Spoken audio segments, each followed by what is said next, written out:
What is up, Steelers Nation? Thank you so much for jumping on to another episode of All Steelers Talk. I'm Noah Schreckmine, joined always by my main man, Steven Thompson. Find us on youtube.com/All Steelers Talk or subscribe anywhere you get your podcast. The Pittsburgh Steelers, they fall to the Cleveland Browns in Week 11, 13-10. And man, right now things are fuming. They are red hot within the Pittsburgh Steelers locker room, organization, and fan base. We'll dive into Kenny Pickett, Mike Tomlin, Najee Harris, a little flashback with Myles Garrett and where we currently stand with the Pittsburgh Steelers, despite it not being Victory Monday. It is a pretty beautiful day out here in the city of Pittsburgh. How we feeling, my friend? I'm feeling good. Took my first trip ever, really, to the city of Cleveland. Nice. Saw some wonderful sights like, the highway going into the city, the off-ramp to get to the stadium, the outside of the stadium, the inside of the stadium, and that was my trip around Cleveland. But it was a good time. It was a great trip. Not the result the Steelers fans wanted, but it was cool to be out there, see that environment, and go on the road for a game for once. Yeah, no doubt. You also saw the outside of the Rock and Roll Hall of Fame. That's true. That's true. I did see that. Can't forget that one. And, the cusp of a lake, which is, I don't remember what lake's there, but also, it was a good trip. It was a good trip, which wish the Pittsburgh Steelers walked away victors, but, it is what it is. We'll dive into everything because to a degree, you kind of look at this game and you say this is the sum of a lot of things that have been happening and maybe the tipping point for a team that has kind of been boiling over for some time now and barely sneaking by with some of these wins. 13-10 is a loss that nobody enjoys, but if this was the other way around, the Pittsburgh Steelers would be talking about, this is how we win games. This is constantly what we do. We're a fourth quarter team. Doesn't matter what you do or what the score is. As long as you come away victorious when it's on the other end, well, things start getting heated. People start getting upset. People start saying some things. We'll start with the biggest topic of conversation, probably within the fan base. I don't know if it's in the organization just yet, but probably will be when they get back to the facility today and throughout the week. Kenny Pickett, for the fourth week in a row, failed to reach 200 yards, had 106 yards against the Browns, goes 0 for 3 in that fourth quarter attempt for a comeback with a little over 2 minutes left in the game. Gives the Browns an opportunity to seal it. They do.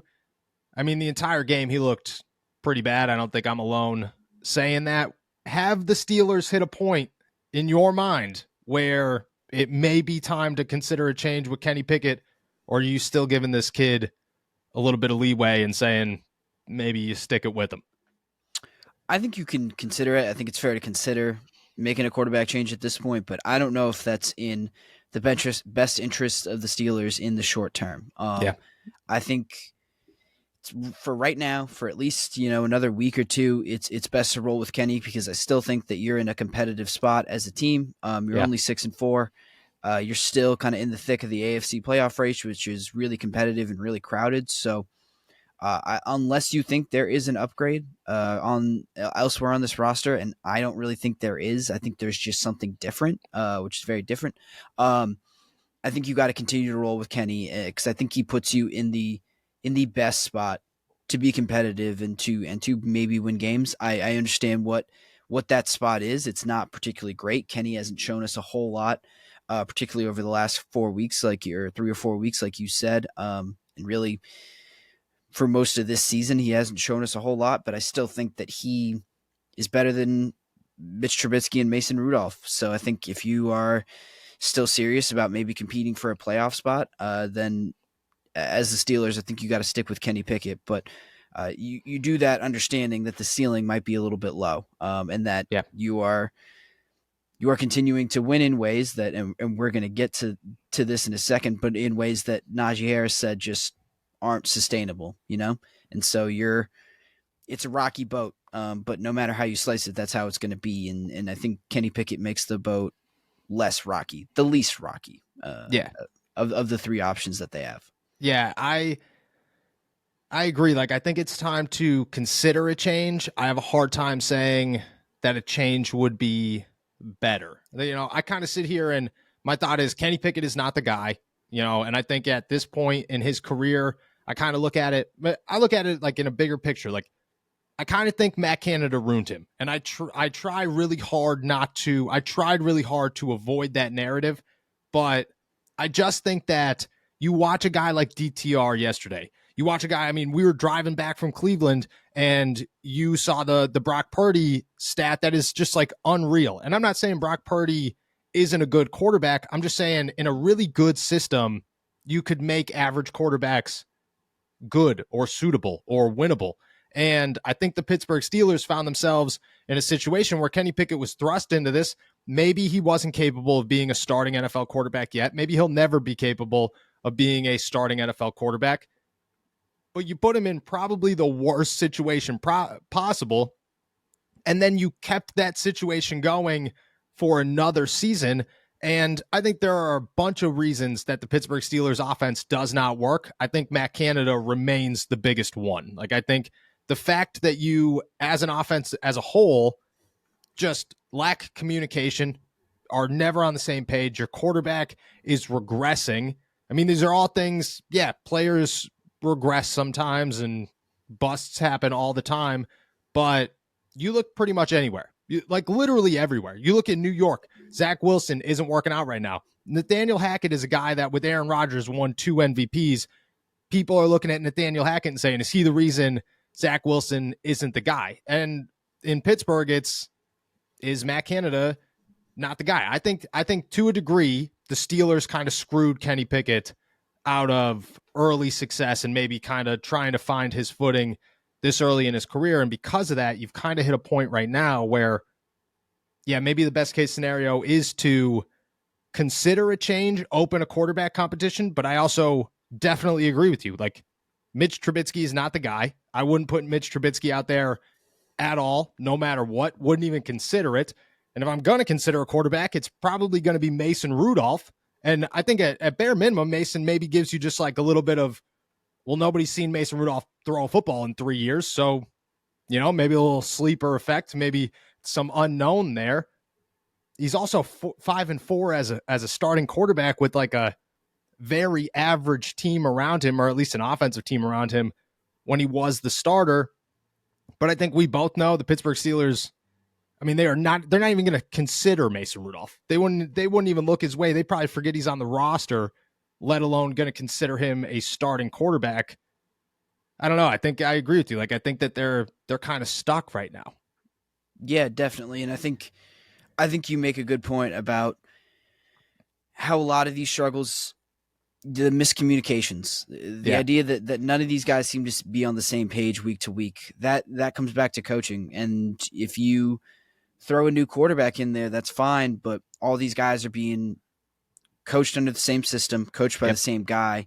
And if the coaching is failing you, and if the coaching is subpar, then how much a personnel change is going to affect that.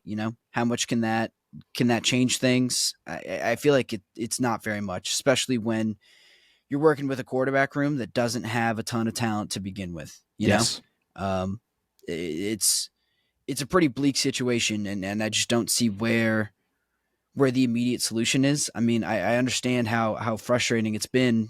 But if they had a better option than Kenny on the roster, that guy would probably be starting right now. It wouldn't have taken this long to get there. And I think this is what kind of brings you to the realization that maybe the Steelers' problems offensively are a little more structural than attributable to one guy or to one position or to one kind of stretch of poor play. These are things that are at the root of who they are and how they're built.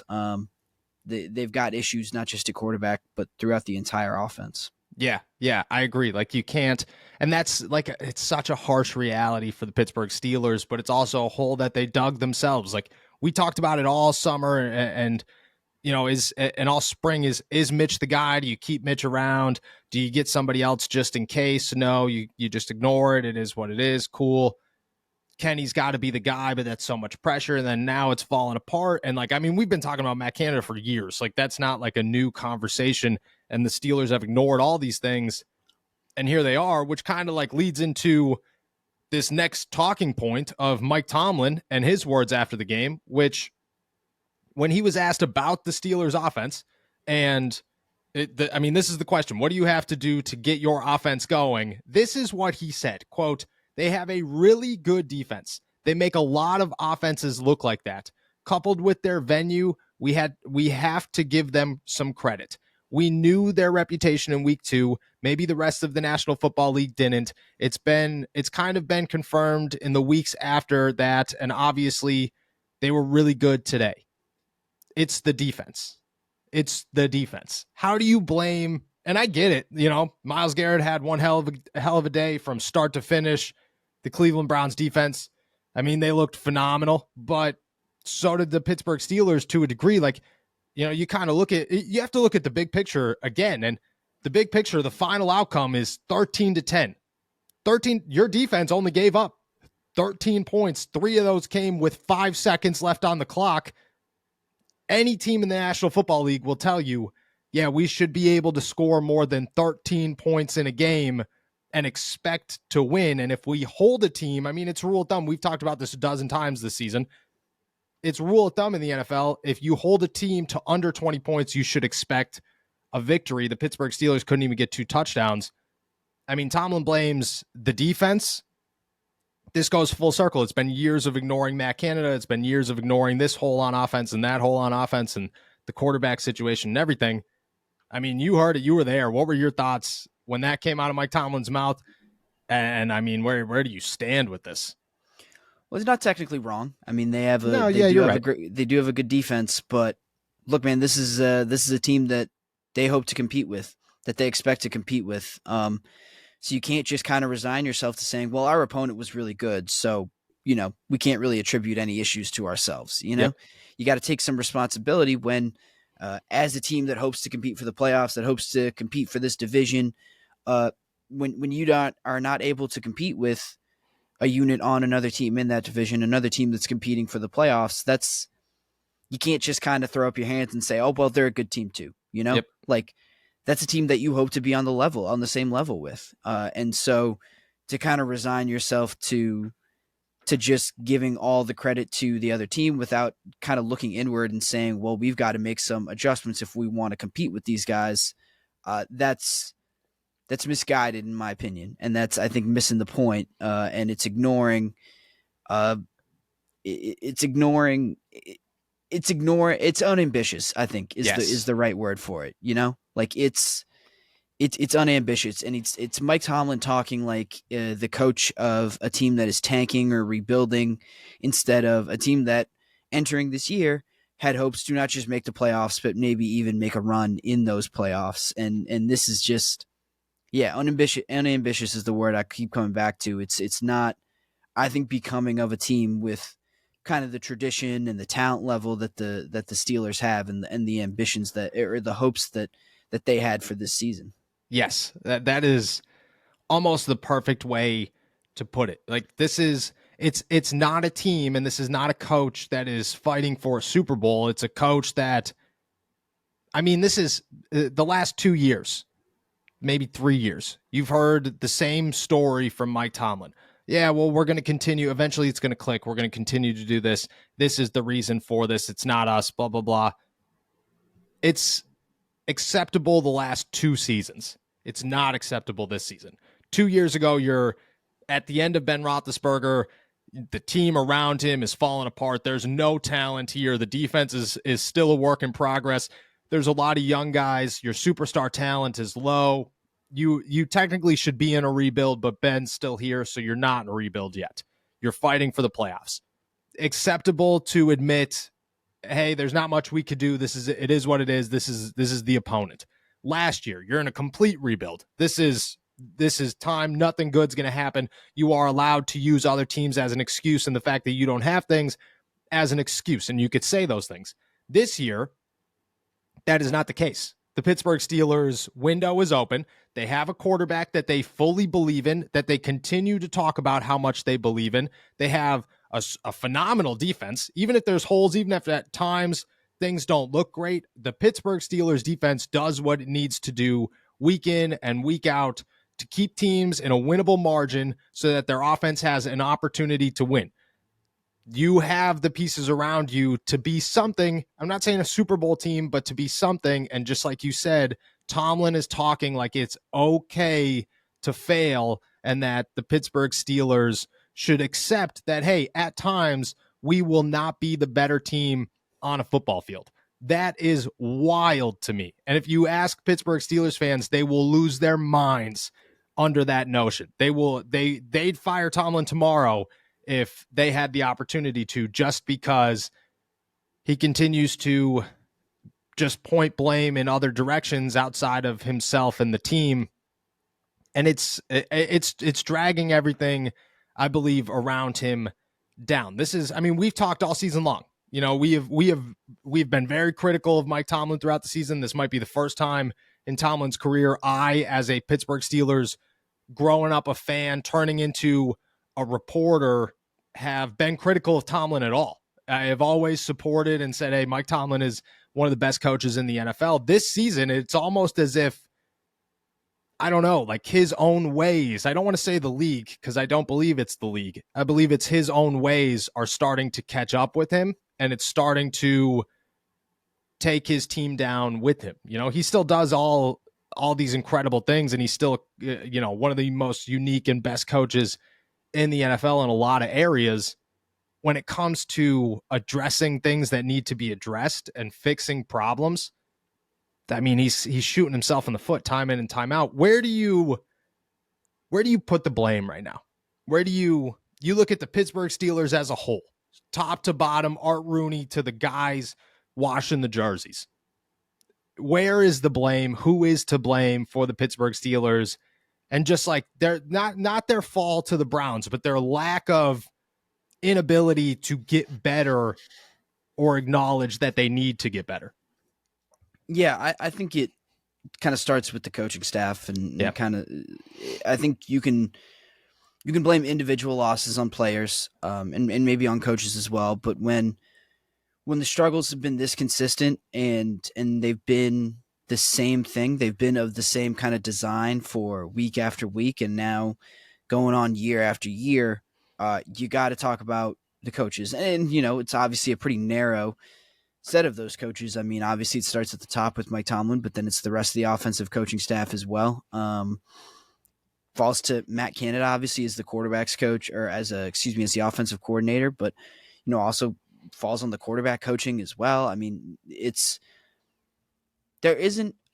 feel like there isn't a whole lot of stuff wrong with this Steelers team, but the stuff that is wrong is really glaring, and the holes are coming at really important positions, and the poor play is coming at really important parts of the team.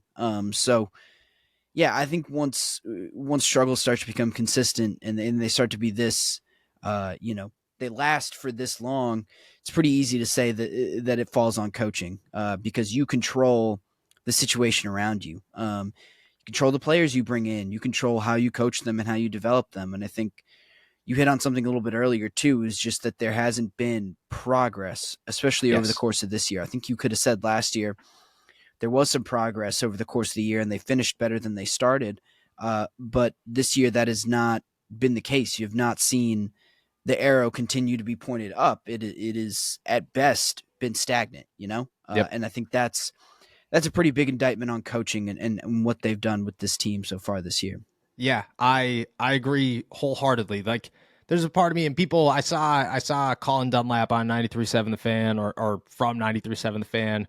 He posted something on his Instagram saying, he was asked by Bob Pompiani, whose fault it was, and he said it's Art Rooney's for allowing all of this and Mike Tomlin to have so much control. I'm not putting blame on Art Rooney. I feel like that's maybe too high up in the food chain, to the point of where, what is a 70-plus-year-old man going to do when he's got all these moving pieces? You know what I mean? He's not coming down here and saying, hey, Matt, you got to do this better, or run Jaylen Warren or whatever. But I think as high up as you can get in this situation might be Mike Tomlin. And I think that it falls on his entire tree. It falls on everything that the standard he sets, and then the people below him who do not meet that standard and he allows to not meet that standard. That's, the Steelers talk constantly. He uses every Tomlinism in the freaking world every single week. The standard is the standard. We have to live up to a standard. We do not live in our fears, blah, blah, blah, blah, blah, blah. And every week he goes back on every single one of those. Every week he does the complete opposite of every single one of those, at least this season. And at times I think that's where the blame falls, is Mike Tomlin starts it and he allows, it's like a domino effect. He allows the standard to dip, and then everybody below him dips too, and it pulls it down. And eventually the level of success just continues to drain, and the Pittsburgh Steelers find themselves where they are. I think the bigger picture, or the smaller picture, is Matt Canada, obviously. That's a huge issue, but if I had to pinpoint it, it starts at the top, and just like you said, like, it's the entire blanket of everybody who's associated with putting this team together Monday through Saturday, who allow the product on Sunday to be what it is. And that's where the blame falls. Guys, we have gear, new merchandise from AST to Muth, Bleed Black and Gold, Kenny to George, and plenty of others now at our new website, blackandgoldapparel.com. And the coolest part, 50% of all profits at our store go to UPMC Children's Hospital here in Pittsburgh to make sure that we are giving back. We can't thank you guys enough, and we want to show you guys how thankful and how grateful we are for everything by making sure that we do our part to make the community here in Pittsburgh better. Go check out everything. We tried to make everything new and improved, from our designs to our quality of sweatshirts and t-shirts and everything else. Let us know and check everything out at blackandgoldapparel.com. And as always, thank you guys for everything. Najee said after the game, he said two pretty big things. We'll start off with the play calling. He, without acknowledging it, I mean, we were both standing right there for this entire Najee Harris interview. And the whole time, like, I mean, they tried, the PR department, shout out to them. They put in their best effort to shut this thing down as quickly as possible, which is what their job is. Their job is to not allow players to make major headlines in negative ways. Najee was like, no, you can keep talking to me. You could, let's just keep this going. He said, he didn't say a ton. Like, his quotes were very little, but he let out just enough and gave just enough facial expressions to be like, okay, this is alarming, and Najee means a lot without saying a lot. The two big things that I think stood out, maybe the three big things. Two. I guess you could tie the other one into a couple of things. He says, sometimes it feels like the plays are predictable. He didn't say those exact words. He said, he was asked if at times it feels like the defense knows what's coming. And he said, yes, at times, to be honest with you. And then he said that the Pittsburgh Steelers, he said he's tired of this shit, quote unquote, tired of this shit. Said that the Steelers need to have a meeting with all the offensive guys where they'll probably just clear the air and do what they need to do and talk about whatever they need to talk about. And then he was asked if the Steelers, if everybody in the locker room is a team first guy. And he looked at the camera, he smirked, and he said, I'd rather just talk about me, which every single person in the world interpreted as, no, the Steelers do not have an entire locker room filled with guys that are team first people. I think you could tie all those things together into what this meeting is going to consist of. I mean, we'll start with the interview itself. How alarming was Najee Harris sitting there talking to everybody? How much did you take away from it? And what do you expect from this meeting whenever it does happen? Yeah, it was a little funny. I mean, so we do this interview. I think it was the last one that kind of, went on in the locker room after the game. Yeah. We go back up to the press box, and Mark Caboli from The Athletic walks behind us as we're like listening back to this interview and transcribing it. And he says, I've been doing this for 20 years. That was the strangest interview I've ever seen in my life. And I think he was right. It was pretty strange. Like for all the reasons you identified, but I mean, yeah, it was a Najee Harris that I think sees himself as a big leader, as an important voice in the locker room, and this was his chance to give his take on things and give his perspective. And like you said, he couldn't really say everything. He didn't want to say everything, but What he did say, he did say a lot. And I mean, to admit, out in front that the Steelers, their play calls can be predictable at times. Yeah. To say that we need to talk this out, we need to clear the air. I mean, I think he just feels like there's a lot of pent up anger, and I mean, going back to what we talked about with Mike Tomlin, like the inability to maybe admit publicly that, like, yeah, we're struggling, we're not where we want to be, we're not good enough, and there are problems that we've got to address more directly. I think that's what's frustrating Najee the most, is that it seems like the Steelers are dancing around their issues a lot, instead of kind of addressing them head on and being honest with each other about what's been going wrong. And I think that's what he wants first and foremost. Like, obviously he wants to fix those problems, but I think he wants, before anything else, to just for the team to acknowledge what the problems are and for everyone to be on the same page. That was, I think, my biggest takeaway, is that he just feels like not everyone is on the same page, and both, like, on the field, but also off the field, thinking about, okay, where do we go from here? After we struggle, what needs to be addressed? And I don't think he thinks that everyone is on the same page in that sense. Yeah, I agree. I think when I heard him say that we had a meeting, that we're going to have a meeting, my first thought was the Steelers already had a meeting, and everybody's going to say that the Steelers already had a meeting earlier in the season. The more I thought about it, the more I realized the Pittsburgh Steelers are pretty near rock bottom for where they want to be right now. Like, this is a winning football team who should be much better than they are. And for that, in that instance, this could be pretty close to the bottom of what they could accomplish. Like, it kind of feels like for the first time this season, things are boiling over. Where last year, when they went into the bye week, things were red hot. That pot was splashing all over the place. It was bad. They went into this meeting. They cleared the air. I'm sure things got a little hostile at times, and they made a plan to say, this is how we're going to win, and this is what we need to do, and everybody needs to be on the same page. And then they came back, and we saw it. You saw it with every interview. You saw it with every game. The Pittsburgh Steelers were a unit, and they won as a unit, and they believed in that unit. The Pittsburgh Steelers do not believe in this unit right now, and the meeting earlier in the season was just a simply, hey, we should be better than where we are, so let's try to get there. At this point, if you walk into a meeting, and if the Pittsburgh Steelers walk into that meeting, I don't expect it to be very friendly.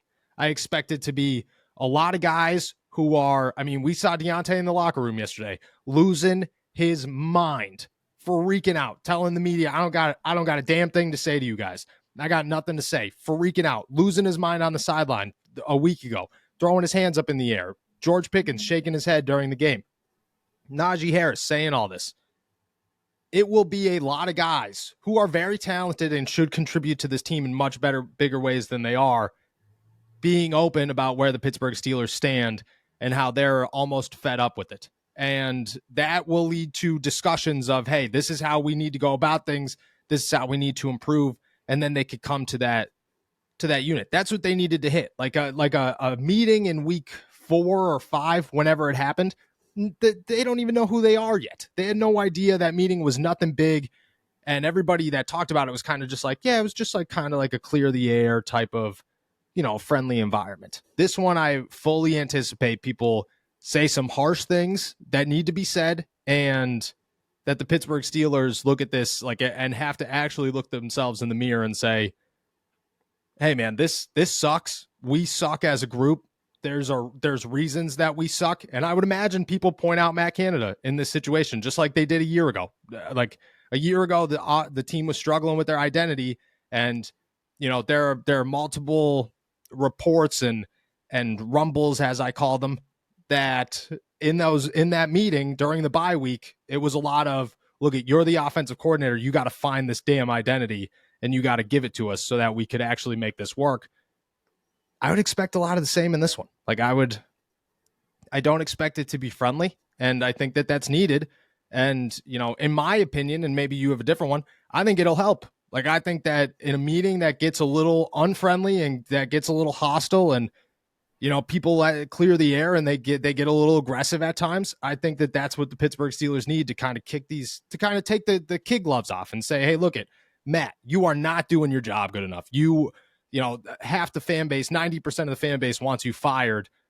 There's probably good reason for that. Kenny, you stink, man. I don't know what you're doing, but you are not playing well enough, and you are a huge reason why we cannot find success on offense. You both have to play better. Offensive line, you got to do this. Najee, you got to do this. You know, George, you got to stop crying, and Deontay, you got to stop losing your mind on the sideline. Like, I would expect all that to happen, but I, in my opinion, think that that's what they need, and I actually anticipate that it's going to help. Yeah, and then everyone can be like, Jalen, you're perfect. Keep doing what Jalen's the man, dude. Jalen didn't do it. If Jalen will get up there and everybody will applaud, and they'll be like, "Yeah, that's the guy right there." Woo! Yeah, no, I think you make a good point. Like they just need to be honest with each other. Like they need to. Everyone needs to be on the same page about what. I mean, like things aren't going well, and everyone's pissed off already. What's it going to change? Getting pissed off at one another, kind of in an open setting, in a safe place where you can kind of be honest about what's bothering you. Like that's I think the first step. I mean, it's a small step, but it's a step in the right direction, and I think you're right that it'll help. You know, either everyone can come to terms with the fact that this isn't working, or people can acknowledge what isn't working and get to work on it and get to work fixing it. So, I think you will learn something about your team when you do something like that. You will learn about, how committed you actually are to making this group work, to making this group successful, and possibly come out on the other side much better for it and much more focused and able to, able not to determine where you want to go, but determine how you want to turn this thing around. Yep, I agree. And it starts somewhere, because as of up until this point, you could round out this entire podcast with everything, just like you said. You come out on the other side better because up until this point, and we've addressed it throughout this entire show, they have ignored it, and they have done everything they possibly can to ignore it, and a meeting will certainly help it. All right, before we head out, it's Monday. Same thing we do at the end of every show on Monday. This time it's a little bit tougher, I would say. The Pittsburgh Steelers are 6-4. They're coming off a 13-10 loss. Everybody and their mother is losing their mind about this football team right now. The fans want everybody gone. They want Mike Tomlin gone. They want Matt Canada gone. They want Kenny Pickett gone. They don't even want Mitch Trubisky out there. They want Mason Rudolph as the starting quarterback. They want Najee Harris benched for Jalen Warren. Everybody, there's a billion things that the Pittsburgh Steelers fan base wants. They sit 6-4. They fall below the Cleveland Browns in the AFC North race. They're now a game and a half behind Baltimore and a half a game behind Cleveland. Where do you stand with the Pittsburgh Steelers heading into Week 12? Man, I still think that, despite my better judgment, I still think this is a playoff team. That this is a team that can at least make the postseason. Mostly just because this schedule is real favorable. We said the same thing before the Cleveland game. I'll say the same thing after. I mean, it is not encouraging to lose to a backup quarterback in any capacity, but I mean, they won't face a defense like this again down the stretch of the season. You get 2 games against Arizona and New England. You get to play Indianapolis as well. Cincinnati with a backup quarterback twice. I mean, Seattle and Baltimore are tough, but they sit at 6 wins right now. 4 or 5 wins, 5 more wins are certainly within reach. So that's probably going to be all you need to get through a crowded AFC and into the playoff picture. So I'm certainly less optimistic about their ability to win any kind of games in that once they make the postseason. But for the most part, I mean, most teams you want an invitation to the dance. Yep. You just want to get there and you see what happens. And I think the Steelers can certainly get there. Even as they're currently constructed, I don't think they have to get a whole lot better to get to those 4 or 5 wins that you maybe need to put you over the top. So I'm still saying playoff team. We'll see how it goes in Cleveland next week, but right now I'll stick with firmly a playoff team, playoff likely. I'll say. I like playoff likely. I think I sit in the same spot. Like, a really bad game against Cleveland is not great, but, the Steelers are going to do something. Like, they've climbed their way to 6 wins. They're not going to just end here. It's not like they're going to finish the season with 6 wins. That's just That's just not going to happen. So I could see them winning. I could see them winning at least 3 more games, maybe 4 or 5 if they could pull them out. And then Baltimore at the end of the season, I don't care what anybody says, it's Baltimore, and they always play Baltimore tough. And, maybe, just maybe they could squeak by. And you also don't know where Baltimore is going to be at that point in the season. Like, you could be looking at a backup Baltimore team because they're already they already won the AFC North, and, there's really nothing else to play for because your playoff spot is locked in, and you could be playing a bunch of backups. I think the Steelers are still a playoff team.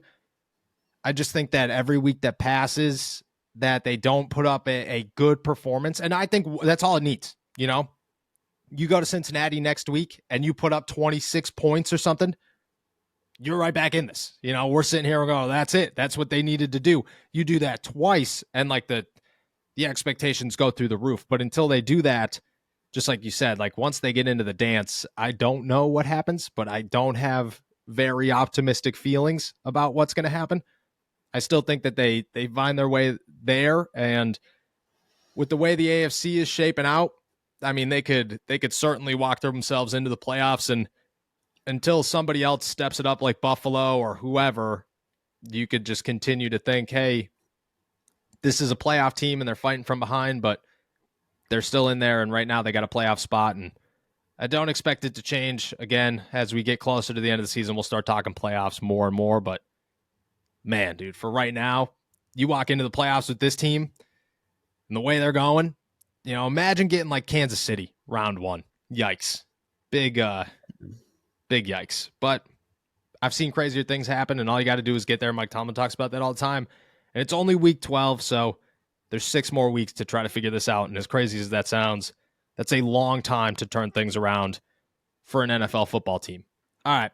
With that said, we're heading out of here. Thank you guys so much for jumping on to another episode of All Steelers Talk. Make sure to subscribe to us on YouTube, youtube.com/All Steelers Talk. Check us out anywhere you get your podcasts. And as always, find all of our work at allsteelers.com and our pick coverage at InsideThePanthers.com. We will be back on Wednesday. Enjoy another beautiful day in the Berg. Peace.